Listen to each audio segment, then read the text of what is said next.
surgeons now. So everyone drop your instruments and your needles again. Take a look up here at me. I'm going to show you what a surgeon's knot means, okay? So you're going to start exactly the same way. You're going to start with your bites just like you did before. So to the middle and then up the bottom here.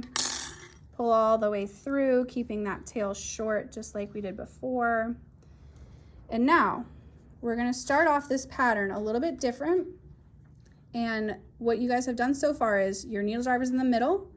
You've done one loop and then you grab your tail, right? So now we're going to add one more loop onto this. So 2 loops over our needle drivers, and then we grab the tail, and then you're going to pull through. And when you do that, that's called a surgeon's knot.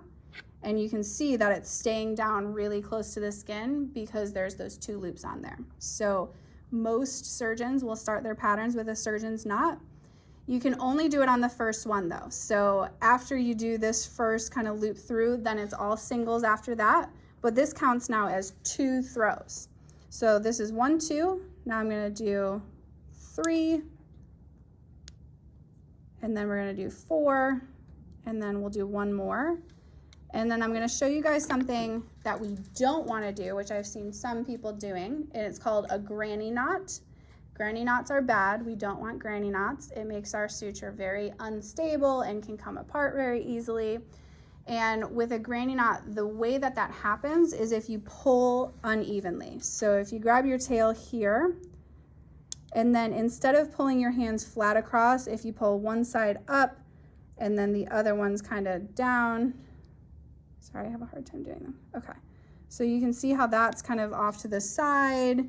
This tail is hanging up in a way that we don't want it to. And then all of the rest of the knots are not going to lay flat on it. So we don't like granny knots. We want our knots to be nice and flat.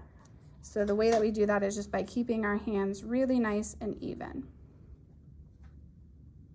Oh my gosh, I can't grab it. You guys are making me nervous. All right, so you can see my hands up here are nice and flat across, and that's how you get a nice knot. So everyone go ahead, give this surgeon's knot a chance, give it a shot.